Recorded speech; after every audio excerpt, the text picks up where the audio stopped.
I watched my baby die while everyone in the room quietly decided it was my fault, and no one argued. Not the doctors, not the nurses, not my husband. That silence followed me longer than grief ever did. My name is Lauren Pierce. I'm 37 now, but most days I still live at 30, standing in a hospital hallway that smelled like disinfectant and burned plastic, listening to a machine slow down like it was getting tired of trying. My son, Noah, lived for 12 days. Before him, my life was small and calm. I worked at a public library in Evanston, helped kids find books they didn't know they needed, and went home to an apartment that faced a brick wall. Quiet felt safe. Predictable felt earned. Then I met Daniel Pierce. We met at a medical charity event hosted by a hospital foundation. I was there organizing donor archives. He told me I looked out of place in a good way. At the time, I thought it was charming. Looking back, every kindness felt rehearsed, like he already knew the ending. Daniel pursued me with intention.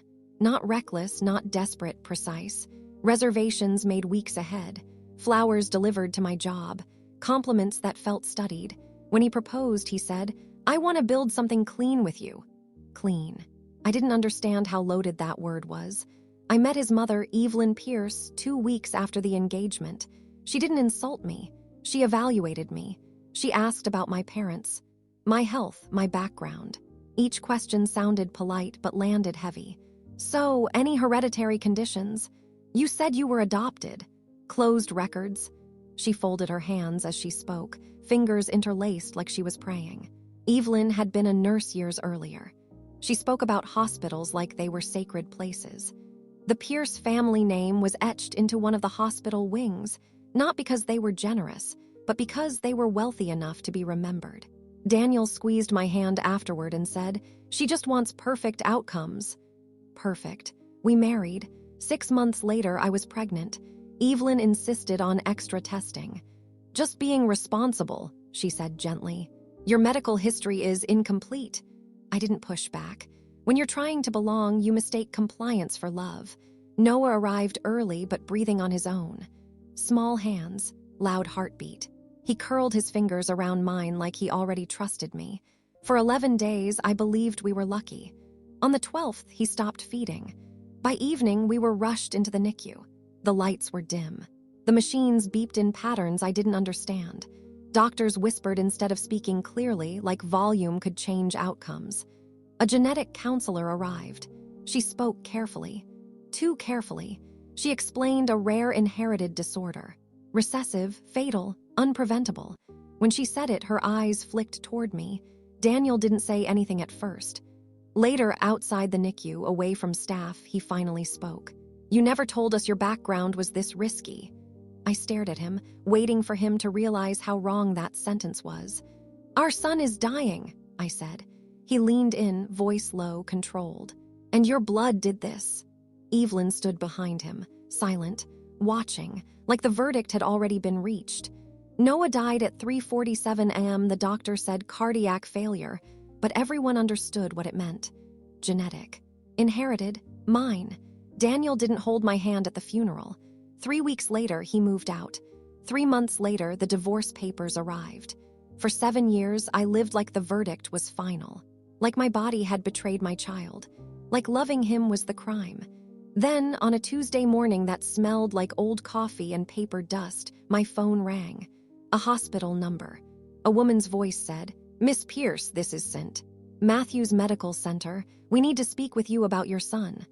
My heart stopped before she finished. I thought she meant grief counseling, or records, or a mistake already buried. Then she said, "There are inconsistencies in Noah's files." I swallowed. "What kind of inconsistencies?" There was a pause, then, "Your son's test results may have been switched." Another pause. "Intentionally." I didn't know who was responsible. I didn't know why. All I knew was this. Someone had decided my son didn't deserve to live. The woman on the phone didn't explain further.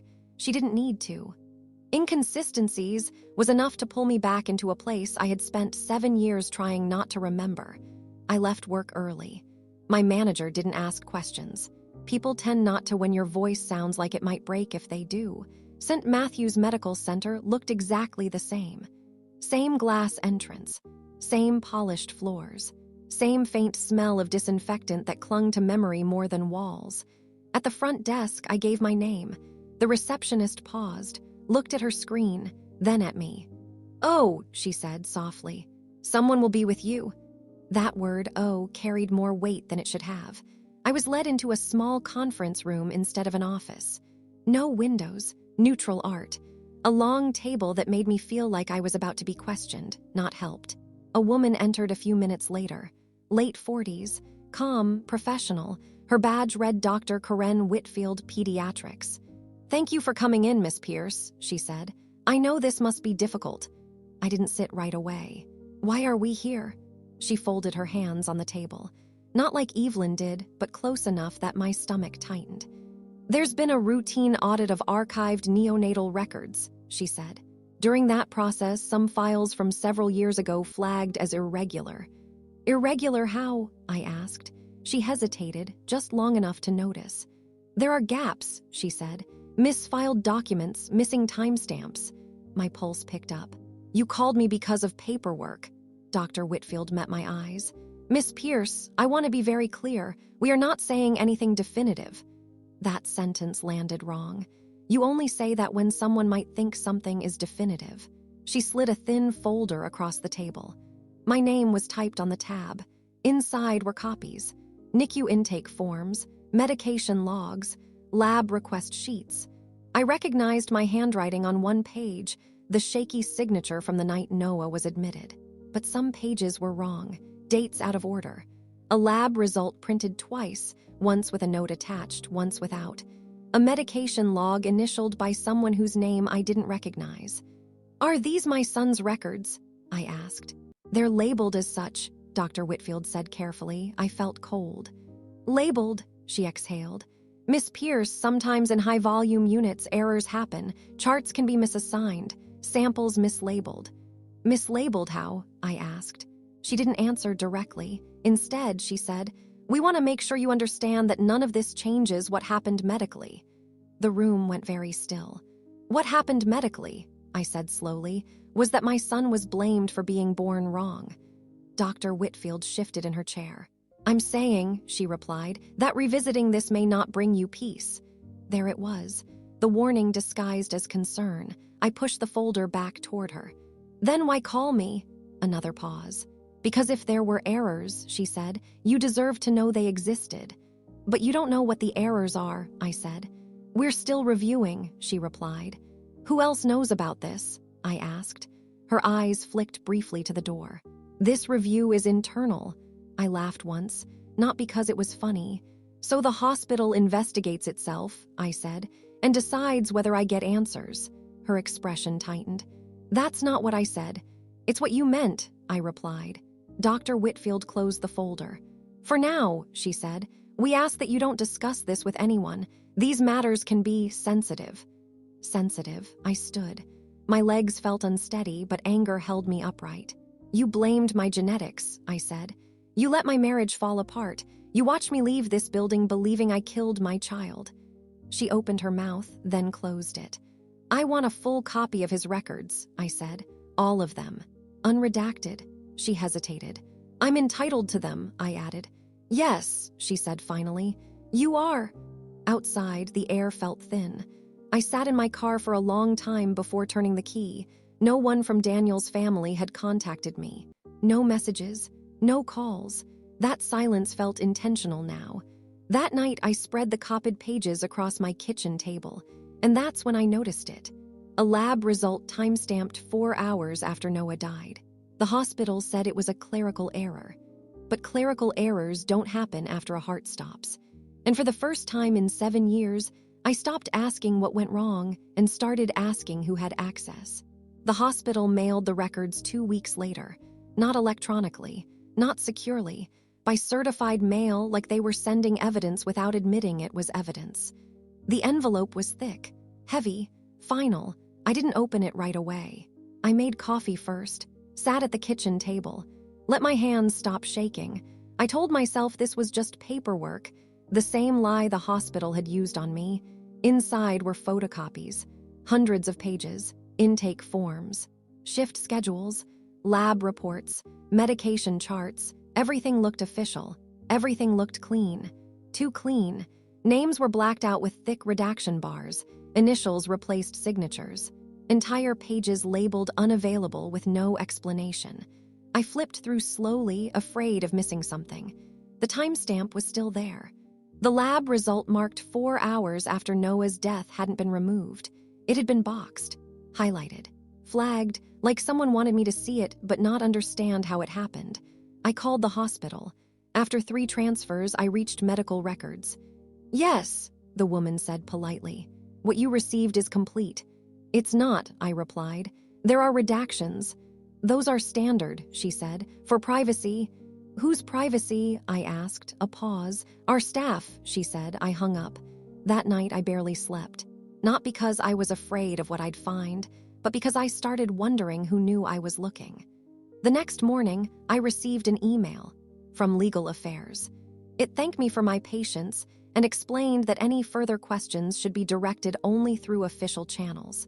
It ended with a sentence that read like advice, but felt like instruction. "We recommend allowing this matter to remain closed for your own well-being." Closed.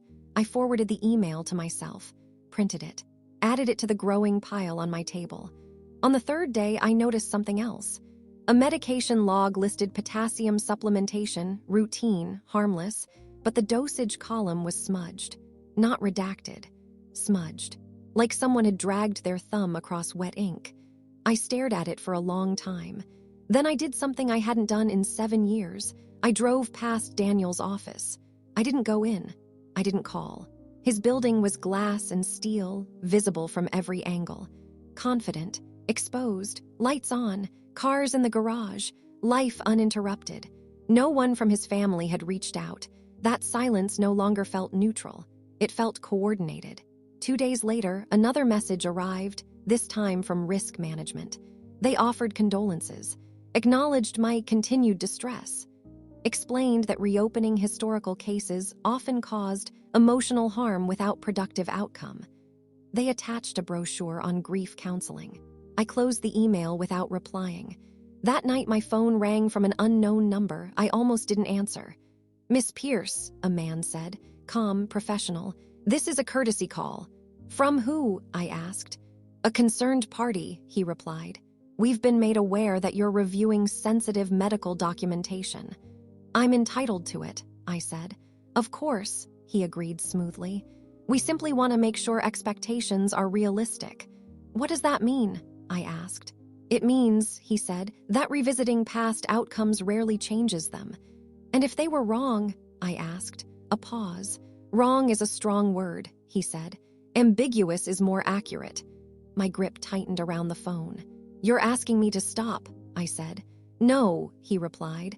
"I'm suggesting you consider what continuing might cost." The line went dead. I sat in the dark long after. The next morning, I noticed a car parked across the street from my apartment. It wasn't doing anything. It didn't need to. When I left for work, it was gone. When I came home, it wasn't there. But something had shifted. The records on my table no longer felt like answers. They felt like bait. I took the stack and slid it into a box, labeled it with Noah's name. Then I opened my laptop and started a list, not of events, of access. Who worked the NICU that week? Who authorized labs? Who handled samples after death? I didn't know what I was looking for yet. Only that someone didn't want me to find it. The hospital called it ambiguity. The lawyers called it closure. But someone had touched my son's records after he died, and people don't hide mistakes this carefully. They hide decisions. The first consequence arrived quietly. A letter from my landlord slid under my door while I was at work. It said my lease would not be renewed. No explanation, no accusation. Just a polite notice reminding me that month-to-month arrangements allowed flexibility for property owners. I read it 3 times before the meaning settled. Nothing had changed about my rent. Nothing had changed about my behavior, except one thing. I had started asking questions. At the library, my supervisor called me into her office that afternoon. She didn't sit behind her desk. She chose the chair across from me like this wasn't disciplinary, but close. "Lauren," she said carefully, "have you been dealing with legal matters?" I felt my chest tighten. Why? We received a call, she said. Someone asking about your schedule, your reliability. Who? I asked. She shook her head. They didn't say, just that they were concerned about potential disruption. Disruption. I assured her everything was fine, that I wasn't in trouble, that I wasn't dangerous. I hated that I felt the need to explain that last part. That night, I went through the records again, slower this time. I noticed patterns, not answers. Patterns. Same initials appearing on different forms. Same shift blocks repeated. Same administrator signature authorizing labs on days when no labs should have been ordered. None of it was illegal on its own. That was the problem. It was all defensible. I circled names, wrote them down, crossed them out, tried to imagine how many hands had touched Noah's chart without touching Noah. Then I found something small, a nurse's note buried between pages, not redacted, not flagged, just overlooked. It mentioned a family member present after visiting hours. No name, no badge ID, just that phrase, family member. My stomach turned. The next morning, I drove past Daniel's mother's house for the first time in years. I didn't stop. The lights were on, the lawn immaculate. A car in the driveway I didn't recognize. Life uninterrupted. I wondered if she knew I was looking, or if she was waiting for me to stop. That afternoon, my phone rang again, unknown number. I let it go to voicemail. The message was short. Miss Pierce, this is a friendly reminder that accessing protected information beyond your direct records may carry legal exposure. We advise caution. They didn't threaten me. They didn't have to. I called a lawyer that evening. She listened quietly as I explained. The hospital, the records, the calls. When I finished, she said, "What you're describing is very hard to prove." "I'm not asking to sue," I said. "I'm asking how to keep going." She paused. "Then you need to understand something," she said. "Institutions don't close ranks because they're guilty. They close ranks because uncertainty is expensive." "What if someone was hurt?" I asked. Another pause. "Then the question becomes," she said, "how much collateral damage they're willing to tolerate to avoid responsibility." I hung up feeling smaller than before. That night, I found a note taped to my door. No envelope. No name, just a sentence written in neat block letters. Some things are meant to stay buried. I stared at it for a long time. Then I folded it carefully and placed it in the box with Noah's name. I wasn't afraid anymore. I was angry. Because whoever was trying to stop me wasn't doing it to protect me. They were doing it because I was close enough to matter. I opened my laptop and pulled up old staff directories from archived hospital newsletters, public information, forgotten PDFs. I started matching initials to faces. It took hours. Then one name appeared twice, once on a routine shift schedule, once on a post-mortem lab authorization. The dates didn't overlap. They shouldn't have. I leaned back in my chair, heart pounding. Not proof, not yet, but proximity. And proximity, I was learning, made people nervous. They wanted me tired. They wanted me isolated. They wanted me afraid of the cost. But someone had been in that unit who didn't belong there, and someone else had made sure it looked normal, which meant this wasn't about one person. It was about permission. The first attempt to discredit me didn't come from the hospital. It came from a therapist. I hadn't scheduled the appointment. It appeared in my inbox with a subject line that sounded supportive. Follow-up care recommendation. It referenced my recent re-engagement with traumatic material and suggested I consider evaluation before continuing stress-inducing activities. The message ended the same way so many others had. For your own well-being. I stared at the screen and understood what was happening. They weren't saying I was wrong. They were preparing to say I was unreliable. At work, the tone shifted again. A memo circulated about information boundaries and external inquiries. No names, no accusations, but my supervisor stopped asking how I was doing, stopped meeting my eyes. I had become something people worked around. That evening, I submitted a formal request for additional NICU shift logs, careful language, no accusations, nothing emotional. The denial came back in less than an hour. Request denied. Reason: records no longer available due to archival limitations. Limitations that hadn't existed weeks earlier. I printed the denial and placed it in the box. Then I did something I hadn't planned. I called a retired NICU nurse whose name still appeared in an old staff directory. When I said my name, she went quiet. "I'm not asking for details," I said. "I just want to understand how access worked." A long pause. Then she said, "You should be careful." "Why?" I asked. "Because charts don't show who asked for things," she replied. "Who asked for what?" I pressed. "I can't help you," she said. Then, almost as an afterthought, "Some people didn't need badges." The line went dead. That night, my landlord called to confirm my move-out date. The unit had already been promised. When I asked for time, he said, "I don't think that would be wise." Everyone was suddenly very concerned with wisdom. The next morning, an email arrived from the hospital's ethics committee. They acknowledged my continued interest, stated that after review, no violations had been found, thanked me for my understanding. The language was flawless. Final. I read it twice. Then I checked the metadata. The document had been drafted and approved before my last request was even submitted. The answer existed before the question. I added it to the box. That afternoon, a letter arrived from Daniel's attorney requesting that I cease contact with any member of his family. No accusation, no threat, just boundaries. That was when it finally settled. They weren't reacting to what I'd discovered. They were reacting to the fact that I wouldn't stop. That night, I opened a new document. I didn't title it evidence. I titled it Timeline of Interference. Calls, denials, warnings, lost access, quiet pressure, patterns, not answers. I understood the trade now. Silence in exchange for stability, truth in exchange for everything else. So I made my choice. I didn't need to prove what happened. I only needed to make it impossible to forget. I sent the timeline, not the records, to 3 places the hospital couldn't silence at once. I didn't ask for protection. I didn't wait for permission. I pressed send knowing exactly what it would cost me. Because whatever they took from me after that, they could never take my son's name out of their system again. No one confessed. No press release came. No apology followed. But doors stopped opening quietly. Emails started being answered carefully. And for the first time, the silence changed shape. I packed my apartment. I left the job. I carried the box with me, not as evidence, as memory, because systems don't protect the truth. They protect themselves.